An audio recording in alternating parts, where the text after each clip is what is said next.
looking forward to most this season? Hmm? I said, what are you looking forward to most this season? Just the start of it, I think. Yeah, Keep going practice. same. Do you get to that point too? Yeah, it's like I'm tired of just trying to figure out how good we're going to be. I just want to see everyone, you know?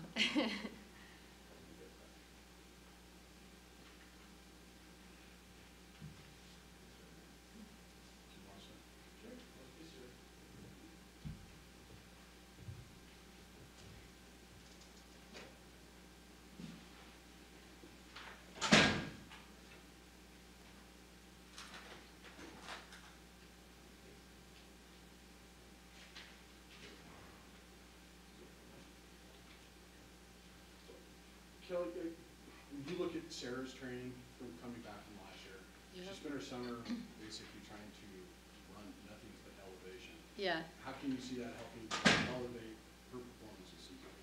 Yeah, absolutely. I mean, training like at higher altitude and then also running a lot of elevation, it just makes her stronger. And the goal for the summer is build a really strong base, work on your endurance, but do it in a way that is a mental break from what we do during the year. So we don't want to do all the same breakouts we do during the school year, because then they come back and they're not quite as ready to take on those challenges. So finding different ways to challenge yourself, but still getting the volume that they come back ready to do the training well.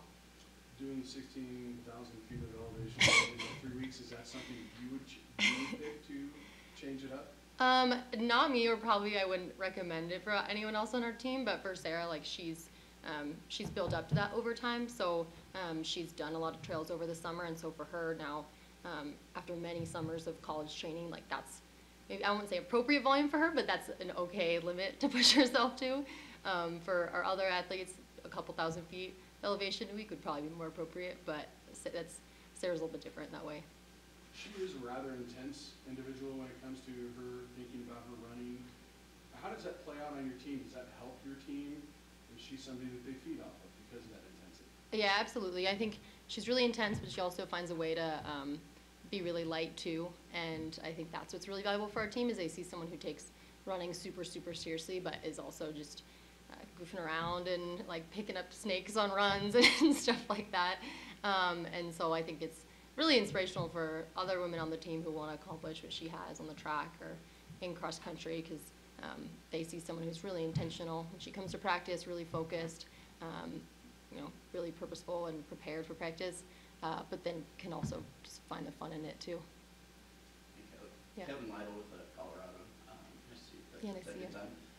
You know, just first year, head coach of this team. What do you like about kind of the makeup of the teams here, and kind of what the roster, so to speak, looks like for you and the group? Yeah. What excites you? Yeah, I mean, the team culture is what I initially just noticed as soon as I got here as an assistant. Was it didn't need a lot of like shaping or changing. It was really self-sufficient, and there's a lot of strong leadership on the team. So coming in and stepping into a different role as head coach, it was great to have so many kind of natural leaders on the team. This year, definitely graduate quite a few, but we still get to bring back some.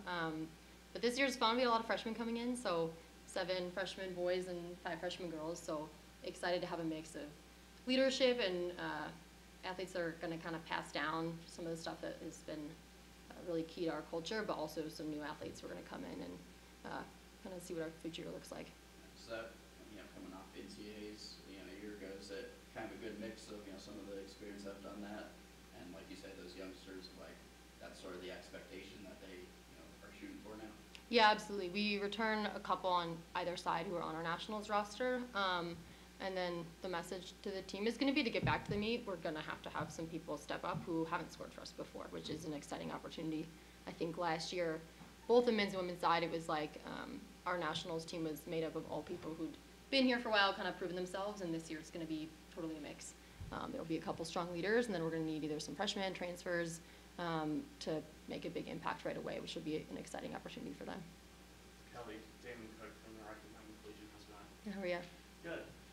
So first year, and from what I can tell, you're also the youngest coach in the Mountain West. How does that kind of unique perspective take you into this year, and how are you kind of approaching that? Yeah, I guess just I remember what it's like to be a student athlete.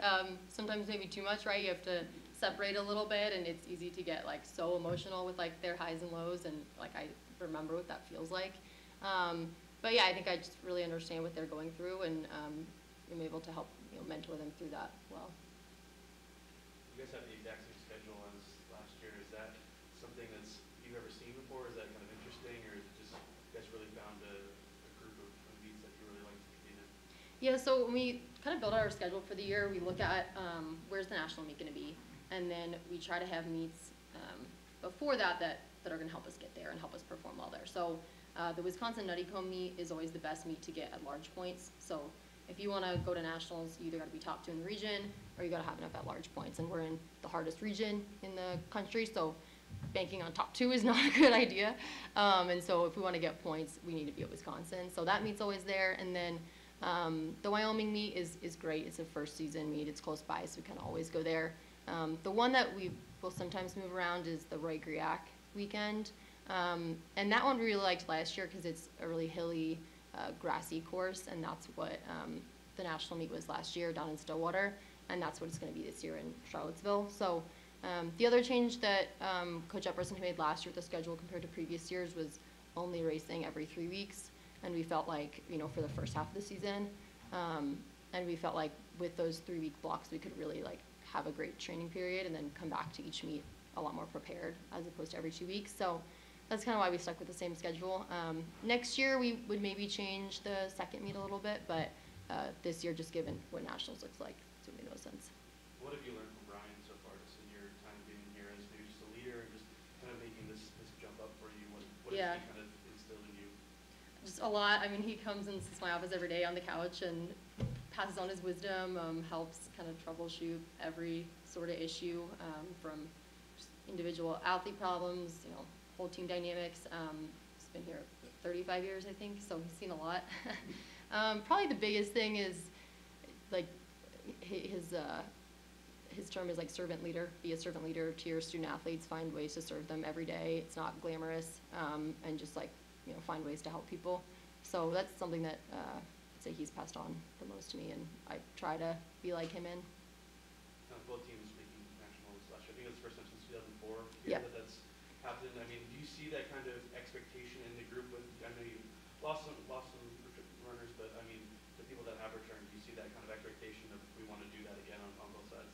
Yeah, definitely. I think for the women now, last year was the 3rd year in a row after many years of not being at the meet, and for them now, I think Lily made a comment when she left. She said it was really cool to make nationals for the first time, but it was even cooler to make it a habit, and it's definitely the attitude now is we're a team that we expect to beat the national meet every year, and the women who've come to our team now as freshmen or transfers, they want to be part of a team that goes to nationals. That's part of why they came here. And on the men's side, last year was the first year since I think it was 2018 that the men were at the meet, and for them, when they got here as freshmen, the team was 9th at nationals and then didn't make the meet for 4 years. So it was about kind of getting back to where we know we should be. And the guys made a comment last year just getting to the meet was so big. That was we're finally at the meet, and now this year it's we got to get there and not just be excited to be there. We need to know we belong there.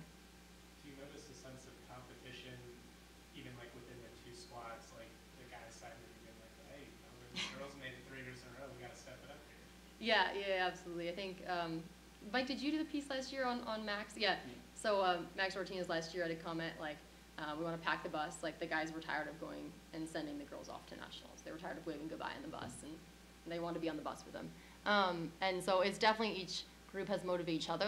When the men had success, were 9th 2 years in a row, and the girls weren't at the meet, they were why can't we do that? Same coaches, same school, same program, and then same thing. And the women are having success. The guys are why not us? So I would say it's competition, but even more so, it's just they both want each other to succeed, and it's a really close team, so it kind of motivates each other.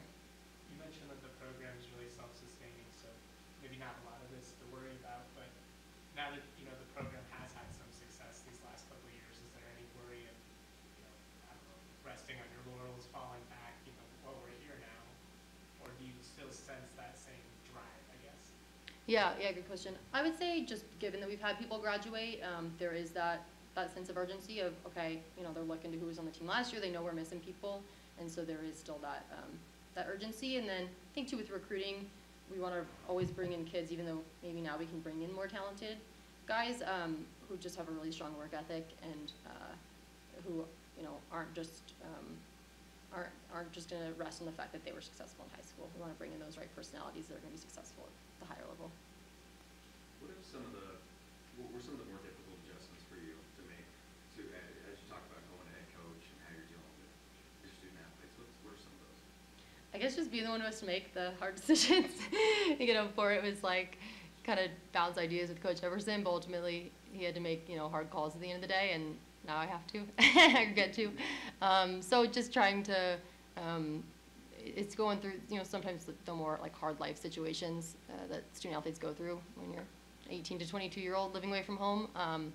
It's probably the stuff that's not really related to running that is the hardest, and I didn't fully know what to expect, but it's also been the most meaningful, like getting to, yeah, just go through the ups and downs of life with the team. Kelly, Ben Randall is new to cross country, but Yeah. it's such an incredible story. Yeah. Won the Colorado Marathon, his first out at 26.2 miles, won Yeah. by 11 minutes. When you see a talent like that, how does that translate to cross country? Much different races, certainly. We'll see, right? It's what we don't know yet. And that's what's the thing with Ben. We don't quite know what to expect because he's been training for a marathon and for triathlons, which are much longer and much more aerobic events. Cross country is definitely the most aerobic of all the events in track because it's 10K and it's on grass, it's hilly. But yeah, Ben, I mean, a guy on our team saw the workouts he was doing on Strava and was like, Coach, you need to take a look. I think he at least would be a good person to train with, you know, great attitude. And so at first it was like, okay, he'd be just a good, hardworking guy, push our guys in practice, but, you know, might not be able to help in competing. But he's had a great summer, so we're really excited. The guys have loved training with him, so we're excited to see what that looks like in cross country. Thanks, Kelly. Thanks, Thank you guys. much. Appreciate it.